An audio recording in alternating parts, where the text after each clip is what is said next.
نحمدہ و نصلی علی رسولہ الکریم بسم اللہ الرحمن الرحیم۔ آج میں شداد العین پر بات کروں گی۔ شداد العین کا ذکر بھی حضرت ہود علیہ السلام کے ساتھ آیا ہے۔ شداد العین قوم عاد میں سے تھا اور قوم عاد ہی کی طرف حضرت ہود علیہ السلام کو رسول بنا کر بھیجا گیا تھا تاکہ اہل ایمان اس کا حال سن کر عبرت حاصل کریں اور اللہ تعالیٰ کی قدرت پر یقین پکا ہو۔ عاد کے دو بیٹے تھے، ایک بیٹے کا نام شدید اور دوسرے کا نام شداد تھا۔ یہ دونوں ہفت اقلیم کے بادشاہ تھے۔ ان دونوں کی رہائش ملک شام میں تھی۔ عاد کا بیٹا شدید 700 برس تک بادشاہی کر کے مر گیا۔ اس کے بعد شداد اس سرزمین کا بادشاہ بنا۔ جہاں تک یہ بادشاہ تھا روئے زمین پر اسی کا حکم چلتا تھا۔ وہ اسی بات پر خوش تھا کہ وہ اس سرزمین پر حکومت کر رہا ہے۔ اس کی سرزمین کے لوگ اگرچہ کافر تھے اور کفر و شرک میں ہر وقت مبتلا رہتے تھے، لیکن اس کے عدل کی وجہ سے امیر غریب ایک ہی جگہ پر پانی پیتے تھے۔ ایک واقعہ اس کے عدل کا بیان کرتی ہوں تاکہ اس کے انصاف کے طریقے کا پتہ چل سکے۔ ایک دفعہ دو شخص اس کی عدالت میں آئے۔ ان دونوں نے اپنا اپنا احوال سنایا۔ ایک شخص نے کہا کہ میں نے اس سے زمین خریدی ہے اور پورے پیسے دے کر قبضہ لیا ہے۔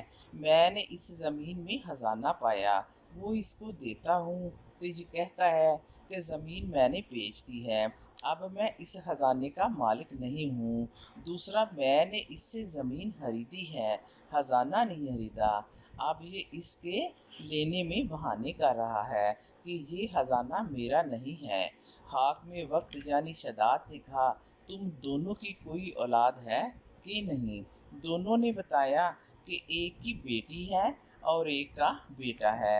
حاکم وقت نے دونوں سے کہا کہ دونوں کا آپس میں نکاح کر دو اور یہ خزانہ دونوں میں تقسیم کر دو۔ شداد کے اس انصاف سے سب لوگ بڑے خوش ہوئے۔ اللہ تعالیٰ نے حضرت ہود علیہ السلام کو ان کے پاس بھیجا اور حضرت ہود علیہ السلام نے اس کو دعوت ایمان دی، لیکن شداد نے حضرت ہود علیہ السلام کی بات نہ مانی اور کافر و مشرک مرا۔ ہود علیہ السلام نے جب شداد کو ایمان لانے کے لیے کہا تو اس نے کہا کہ اگر میں تمہارا دین قبول کر لوں تو ہم کو کیا فائدہ ہوگا؟ حضرت ہود علیہ السلام نے فرمایا کہ اللہ تعالیٰ تمہیں اس کے بدلے جنت عنایت کریں گے اور ہمیشہ تجھ پر اپنا فضل و کرم کریں گے۔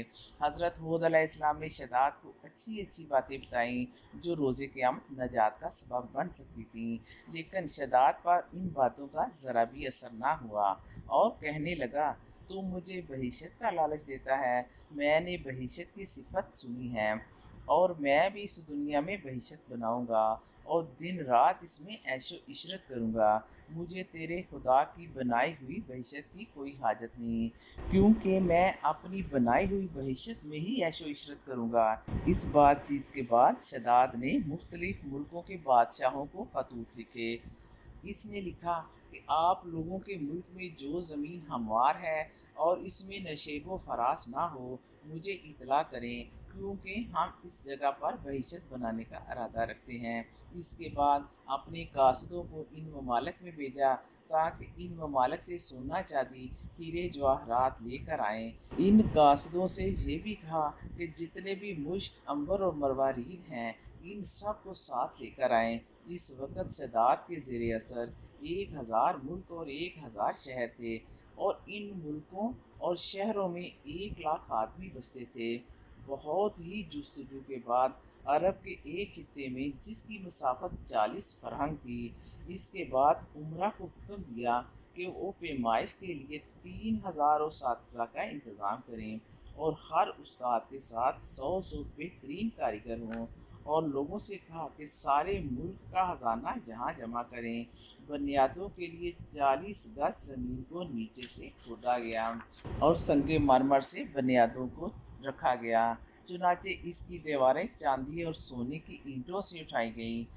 چھت اور ستون زبر جد اور زمرد سبز سے بنائے گئے۔ اللہ تعالیٰ نے حضرت رسالت مآب صلی اللہ علیہ وآلہ وسلم کو شداد العین کی بہیشت کی خبر دی کہ دنیا میں کسی نے ایسی بہیشت نہیں بنائی۔ عاد ایک قوم تھی اور ارم ایک قبیلہ تھا۔ یہ اونچی اونچی عمارتیں بناتے تھے۔ اس میں درخت کچھ چاندی کے اور کچھ سونے کے بنائے گئے۔ پتیاں زمرد سبز سے جڑی ہوئی تھیں، ڈالیاں یاقوت سرخ کی تھیں۔ مختلف قسم کے میوے ان درختوں پر لگائے گئے تھے۔ مٹی سے زعفران اور عنبر کی خوشبو آتی تھی۔ پتھر کی جگہ صحن میں موتی جڑے ہوئے تھے۔ نہریں اس میں شراب شہد کی تھیں۔ بہشت کے دروازے پر 4 میدان تھے۔ درخت میووں کے اس میں لگائے گئے تھے اور ہر میدان میں کرسیاں سونے اور چاندی کی لگائی گئی تھیں اور ہر کرسی کے سامنے طرح طرح کے دسترخوان بچھائے گئے تھے۔ 40,000 خزانے سونے اور چاندی کے بہشت کے چرچ کے واسطے تھے۔ یہ کام 300 برس میں مکمل ہوا۔ حکم ہوا کہ تمام ملکوں میں سے سونا چاندی اکٹھا کر کے ادھر لے آئیں۔ نوبت یہاں تک پہنچی کہ ایک غریب بوڑھی عورت کی بیٹی کے گلے سے 1 درہم کا ہار چاندی کا بھی نہ چھوڑا۔ یتیم لڑکی نے کہا کہ میرے پاس اس ہار کے علاوہ کچھ بھی نہیں، آپ اس کو نہ لیں، لیکن انہوں نے ایک بھی نہ سنی اور اس غریب بچی نے اللہ کے حضور فریاد کی، یا الہی میں تجھ سے انصاف کی طلبگار ہوں، تو مجھے اس ظالم کی سطر سے بچا۔ اللہ کی درگاہ میں یہ دعا قبول ہو گئی۔ شداد نے سارے ملک کے لڑکے اور لڑکیاں جو کہ خوبصورت تھے دمشق میں اپنے گھر میں اکٹھا کیا۔ یہ حسین لڑکیاں حور کی مانند لگتی تھیں اور شداد کی بنائی ہوئی بہشت میں اس کی خدمت میں رہیں۔ 10 سال تک یہ کافر بہشت کو بنانے میں لگا رہا، لیکن خدا کو کچھ اور ہی منظور تھا۔ ایک دن شداد العین 100 غلاموں کے ساتھ بہشت دیکھنے گیا۔ جب یہ بہشت کے دروازے کے پاس پہنچا تو شداد نے اپنی بنائی ہوئی بہشت کے دروازے پر ایک شخص کو کھڑا دیکھا۔ شداد نے اس شخص سے پوچھا، تم کون ہو؟ اس نے جواب دیا، میں ملک الموت ہوں۔ شداد نے ملک الموت سے پوچھا، تم کیوں یہاں آئے ہو؟ ملک الموت نے جواب دیا، میں تمہاری جان نکالنے آیا ہوں۔ شداد نے اس سے کہا کہ مجھے تھوڑی سی مہلت دو۔ ملک الموت نے کہا کہ اللہ کا حکم نہیں کہ تم اپنی بنائی ہوئی بہشت میں جاؤ، کیونکہ تجھ کو دوزخ میں جانا ہے۔ پھر شداد نے کہا، گھوڑے سے اترنے کی مہلت دو۔ ملک الموت نے کہا کہ نہیں۔ تب اسی حالت میں شداد کا ایک پاؤں گھوڑے کی رکاب پر اور دوسرا بہشت کے دروازے پر تھا کہ ملک الموت نے جان قبض کر لی۔ شداد مردود دوزخی ہوا۔ ایک فرشتے نے آسمان سے ایک ایسی بھیانک آواز نکالی کہ شداد کے سب ہاتھی ہلاک ہو گئے۔ ایک لقمہ بھی کھانے کی فرصت نہ ہوئی۔ اس وقت نہ مال رہا، نہ مال کے مالک، نہ ملک۔ ہر کوئی امیر غریب، ادنا اور اعلیٰ سب برابر ہو گئے۔ یہ سب دوزخی ہو گئے اور اس کی بہشت کو زمین نے نیچے دبا دیا تاکہ قیامت تک کچھ اثر اس کا باقی نہ رہے۔ بعد میں اللہ تعالیٰ نے حضرت صالح کو قوم سمود کی طرف رسول بنا کر بھیجا۔ جو شخص اللہ سے ڈرتے ہوئے زندگی گزارے گا تو اللہ تعالیٰ اس سے مشکلات سے نکال دے گا اور اسے ایسی جگہ سے رزق دے گا جہاں سے اس کے وہم و گمان میں بھی نہیں تھا۔ ساری حمد و ثنا اسی رب کے لیے ہے جس کی رحمت سے نا امیدی نہیں، جس کی نعمتوں سے دامن خالی نہیں، جس کی مغفرت سے مایوسی نہیں اور جس کی رحمتوں کا فیضان کبھی رکتا نہیں۔ اللہ تعالی ہم سب کا دامن خوشیوں سے بھر دے۔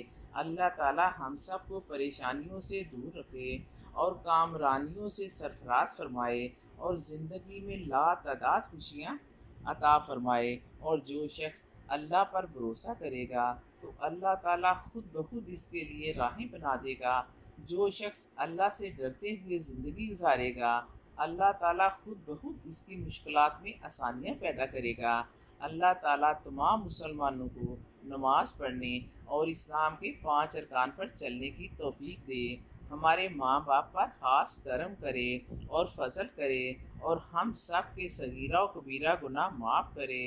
اللہ تعالیٰ سے دعا ہے کہ کرونا جیسی وبا کو اس دنیا سے ختم کر دے۔ آمین ثم آمین۔